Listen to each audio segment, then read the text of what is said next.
Hi നമസ്കാരം. ഈ നെറ്റ്വർക്കിങ്ങിൻ്റെ ലോകമെന്ന് പറയുന്നത് ഒരുമാതിരി അക്ഷരങ്ങളുടെ ഒരു സൂപ്പ് പോലെയാണല്ലേ? കുറേ പേരുകൾ, എന്തൊക്കെയോ ഷോർട്ട് ഫോമുകൾ. പക്ഷേ പേടിക്കേണ്ട, ഇന്ന് നമ്മൾ ചെയ്യാൻ പോകുന്നത് എന്താണെന്ന് വെച്ചാൽ ഈ ടെക്നിക്കൽ വാക്കുകളെയൊക്കെ അങ്ങ് സിമ്പിളാക്കാൻ പോവുകയാണ്. ശരിക്കും പറഞ്ഞാൽ നമ്മുടെ ഈ ഡിജിറ്റൽ ലോകം ഓടാൻ സഹായിക്കുന്ന ഒരു ടൂൾ ബോക്സ് തുറന്നു നോക്കുന്നത് പോലെ അത്ര എളുപ്പത്തിൽ നമുക്കിത് മനസ്സിലാക്കിയെടുക്കാം. നിങ്ങൾക്ക് എപ്പോഴെങ്കിലും ഇങ്ങനെ തോന്നിയിട്ടുണ്ടോ? WPA, SMTP, OSPF. ഈ പേരുകളൊക്കെ കേൾക്കുമ്പോഴേ ഒരു കൺഫ്യൂഷനാവും അല്ലേ? അങ്ങനെയുണ്ടെങ്കിൽ നിങ്ങൾ മാത്രമല്ല കേട്ടോ. സത്യം പറഞ്ഞാൽ ഇവയൊക്കെ നമ്മുടെ ഡിജിറ്റൽ ലോകത്ത് ഓരോരോ പ്രത്യേക പണിയെടുക്കുന്ന സിമ്പിൾ ടൂൾസ് മാത്രമാണ്. അത്രയുള്ളൂ. അപ്പോൾ ഈ ടോപ്പിക്കിൻ്റെ ഒരു പ്രാധാന്യം എത്രത്തോളം ഉണ്ടെന്ന് നോക്കിയേ.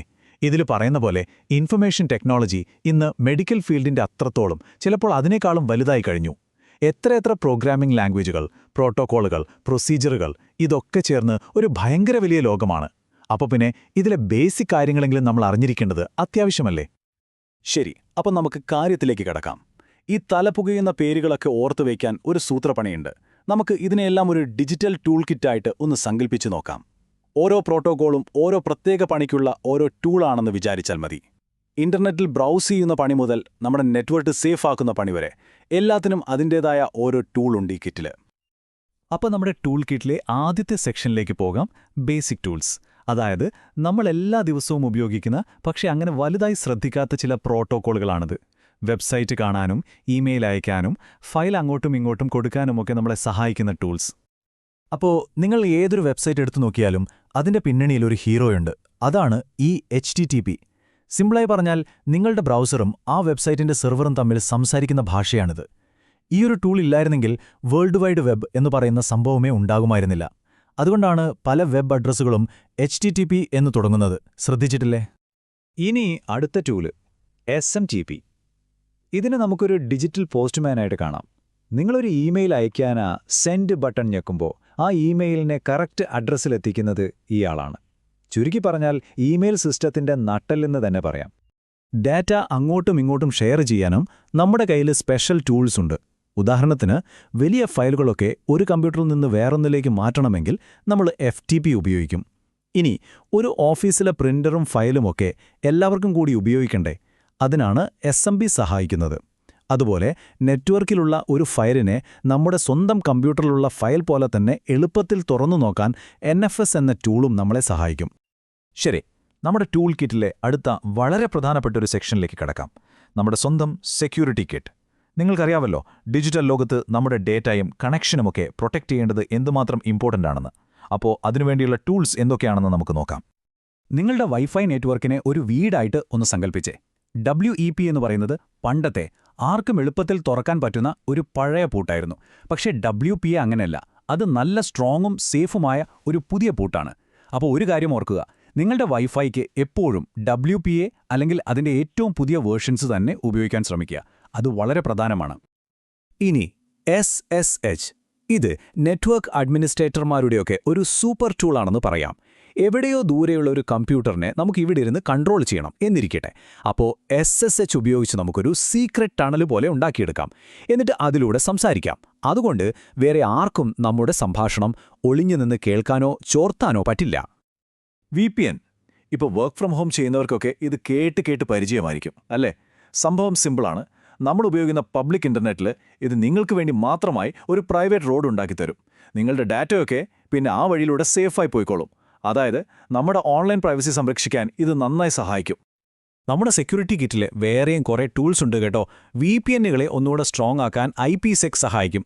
നിങ്ങളുടെ ഇമെയിലുകൾ വേറെ ആരും വായിക്കാതെ സീക്രട്ടായി വെക്കണോ? അതിന് PGP എന്ന ടൂളുണ്ട്. ഇനി നിങ്ങളുടെ നെറ്റ്വർക്കിലേക്ക് ആർക്കൊക്കെ കയറാം എന്ന് കറക്റ്റായി തീരുമാനിക്കാൻ EAPയും സഹായിക്കും. അപ്പോൾ ഇവരെല്ലാം ഒരുമിച്ച് ചേർന്നാണ് നമ്മുടെ ഈ ഡിജിറ്റൽ ലോകത്തെ സേഫാക്കി നിർത്തുന്നത്. ഇനി നമ്മൾ കാണാൻ പോകുന്നത് സാധാരണയായി നമ്മുടെ കണ്ണിന് മുന്നിൽ വരാത്ത പക്ഷേ ഇൻ്റർനെറ്റ് ശരിക്കും വർക്ക് ചെയ്യാൻ ഏറ്റവും അത്യാവശ്യമായ ഒരു ടീമിനെയാണ്. ഇവരാണ് ഇൻ്റർനെറ്റിലെ ട്രാഫിക് പോലീസ്. കോടിക്കണക്കിന് ഡേറ്റാ പാക്കറ്റുകൾ വഴിതെറ്റി പോകാതെ കറക്റ്റ് സ്ഥലത്ത് എത്തിക്കുന്ന പണിയാണിവർക്ക്. OSPF. ഇതിനെ നമുക്ക് ഇൻ്റർനെറ്റിൻ്റെ സ്വന്തം ഗൂഗിൾ മാപ്സ് എന്ന് തന്നെ വിളിക്കാം. ഒരു ഡാറ്റ പാക്കറ്റ് എവിടുന്ന് എങ്ങോട്ട് പോകണമെന്ന് തീരുമാനിക്കുന്നത് ഈ OSPF ആണ്. ഏറ്റവും ബ്ലോക്ക് കുറഞ്ഞ ഏറ്റവും സ്പീഡുള്ള വഴി ഏതാണെന്ന് ഇതെപ്പോഴും കണ്ടുപിടിച്ചുകൊണ്ടിരിക്കും. ശരിക്കും ഒരു GPS പോലെ. പക്ഷേ ഈ റൂട്ടിങ്ങിന് OSPF മാത്രമല്ല കേട്ടോ. ഓരോരോ ആവശ്യത്തിനനുസരിച്ച് വേറെയും ടൂൾസ് ഉണ്ട്. ചെറിയ നെറ്റ്വർക്കുകൾക്ക് റിപ്പ് എന്ന് പറയുന്ന ഒന്നുണ്ട്. പിന്നെ സിസ്കോയുടെ ഡിവൈസുകൾക്ക് വേണ്ടി മാത്രമുള്ള IGRP, EIGRP അങ്ങനെ പലതുമുണ്ട്. ഈ ഒരു വെറൈറ്റി ഉള്ളതുകൊണ്ടാണ് ഓരോ നെറ്റ്വർക്കും അതിൻ്റെ ആവശ്യത്തിനനുസരിച്ച് കറക്റ്റായി വർക്ക് ചെയ്യുന്നത്. നിങ്ങളുടെ വീട്ടിൽ തന്നെ ഒന്ന് ആലോചിച്ച് നോക്കൂ. ഒരു വൈഫൈയിൽ തന്നെ എത്ര ഡിവൈസുകളാണ് കണക്ട് ചെയ്തിരിക്കുന്നത്? ലാപ്ടോപ്പ്, ഫോൺ, TV അല്ലേ? ഇതെല്ലാം ഒരുമിച്ച് ഇന്റർനെറ്റ് ഉപയോഗിക്കുന്നത് എങ്ങനെയാണെന്ന് ചിന്തിച്ചിട്ടുണ്ടോ? അതിന് നമ്മൾ താങ്ക്സ് പറയേണ്ടത് NAT എന്ന ഈ ടൂളിനോടാണ്. സംഭവം എന്താണെന്ന് വെച്ചാൽ ഇത് നമ്മുടെ എല്ലാ ഡിവൈസുകളെയും ഒരൊറ്റ പബ്ലിക് IP അഡ്രസ്സിന്റെ പിന്നിലങ്ങ് ഒളിപ്പിക്കും. ഇത് നമുക്ക് നല്ലൊരു സെക്യൂരിറ്റിയും തരും. അപ്പോൾ നമ്മുടെ ടൂൾ കിറ്റിലെ അവസാനത്തെ സെക്ഷനിലേക്ക് നമ്മൾ എത്തുകയാണ്. ഇത് നമ്മുടെ മെയിൻ്റനൻസ് ടീമാണ്. നെറ്റ്വർക്ക് എപ്പോഴും ഒരു കുഴപ്പവുമില്ലാതെ ഓടിക്കൊണ്ടിരിക്കാൻ വേണ്ടി പിന്നണിയിൽ നിശബ്ദമായി പണിയെടുക്കുന്നവർ. ഇവിടെ 2 പ്രധാനപ്പെട്ട മെയിൻ്റനൻസ് ജോലികളുണ്ട്. ഒന്നാമത്തേത് സമയം സിങ്ക്രണൈസ് ചെയ്യുക. നെറ്റ്വർക്കിലുള്ള എല്ലാ കമ്പ്യൂട്ടറുകളിലെയും ക്ലോക്കുകൾ ഒരേ സമയം കാണിക്കണം, അല്ലെങ്കിൽ മൊത്തം താളം തെറ്റും. അതിനാണ് NTP എന്ന ടൂൾ. രണ്ടാമത്തേത് ഡാറ്റ ഇങ്ങനെ ഒരേ സ്ഥലത്ത് കറങ്ങിക്കൊണ്ടിരിക്കുന്ന അവസ്ഥ, അതായത് ലൂപ്പുകൾ ഒഴിവാക്കുക. STP എന്ന ടൂളാണ് ഈ പണിയെടുക്കുന്നത്. റോഡിലെ ട്രാഫിക് ബ്ലോക്ക് ഒഴിവാക്കുന്നത് പോലെ തന്നെയാണിത്. ഇനി വേറൊരു കാര്യം, ഈ ടൂൾ കിറ്റിലെ എല്ലാ ടൂൾസും എല്ലാവർക്കും ഉപയോഗിക്കാൻ പറ്റുന്നതല്ല. സിസ്കോ പോലെയുള്ള വലിയ കമ്പനികൾ അവരുടെ സ്വന്തം ഡിവൈസുകൾക്ക് വേണ്ടി മാത്രമായി ചില സ്പെഷ്യൽ പ്രോട്ടോക്കോളുകൾ ഉണ്ടാക്കിയിട്ടുണ്ട്. ഉദാഹരണത്തിന് CDP, HSRP. ഇതൊക്കെ അങ്ങനെയുള്ളതാണ്. ഇത് അവരുടെ പ്രൊഡക്റ്റുകൾക്ക് കൂടുതൽ നല്ല പെർഫോമൻസ് കൊടുക്കാൻ സഹായിക്കും. അപ്പോൾ നമ്മൾ ഏകദേശം 10ൽ കൂടുതൽ പ്രോട്ടോക്കോളുകൾ ഇപ്പോൾ പരിചയപ്പെട്ടു കഴിഞ്ഞു. പക്ഷേ ഒരു കാര്യം ഓർക്കണം, ഇതൊരു മഞ്ഞുമലയുടെ തുമ്പ് മാത്രമേ ആകുന്നുള്ളൂ. ഇതിലും എത്രയോ അധികം ടൂൾസ് ഇനിയുമുണ്ട്. എന്നാലും നമ്മളിപ്പോൾ കണ്ട ഈ ടൂൾസാണ് ഡിജിറ്റൽ ലോകത്തിന്റെ അടിത്തറ എന്ന് പറയുന്നത്, ഏറ്റവും പ്രധാനപ്പെട്ടവ. ഓക്കെ, അപ്പോൾ നമുക്കൊന്ന് പെട്ടെന്ന് ഓടിച്ചു നോക്കാം നമ്മുടെ ഡിജിറ്റൽ ടൂൾ കിറ്റിൽ എന്തൊക്കെയുണ്ടായിരുന്നുവെന്ന്. 1, നമ്മുടെ ദിവസേനയുള്ള ഉപയോഗത്തിനുള്ള ബേസിക് ടൂൾസ്. 2, നമ്മളെ സേഫാക്കി നിർത്തുന്ന സെക്യൂരിറ്റി കിറ്റ്. 3, ഡേറ്റയ്ക്ക് വഴികാട്ടുന്ന ട്രാഫിക് പോലീസ്. 4, നെറ്റ്വർക്ക് ഒരു കുഴപ്പവുമില്ലാതെ ഓടിക്കാൻ സഹായിക്കുന്ന മെയിൻ്റനൻസ് ടീം. ഈ 4 ഭാഗങ്ങൾ ഓർത്തുവച്ചാൽ മതി, നെറ്റ്വർക്കിങ്ങിൻ്റെ ബേസിക്സ് നമ്മുടെ കയ്യിലിരിക്കും. അപ്പോൾ ഇന്നത്തെ നെറ്റ്വർക്കിങ്ങിലെ പ്രധാനപ്പെട്ട ടൂൾസൊക്കെ നമ്മൾ പരിചയപ്പെട്ടു. പക്ഷേ ടെക്നോളജി ഓരോ സെക്കൻഡിലും മാറിക്കൊണ്ടിരിക്കുകയാണല്ലേ? ആർട്ടിഫിഷ്യൽ ഇൻ്റലിജൻസ് വരുന്നു, ക്വാണ്ടം കമ്പ്യൂട്ടിംഗ് വരുന്നു. അപ്പോൾ നാളത്തെ നെറ്റ്വർക്കിന് നമുക്ക് ഏതൊക്കെ പുതിയ തരം ടൂളുകൾ വേണ്ടിവരും? അത് ആലോചിക്കാൻ നല്ല രസമല്ലേ?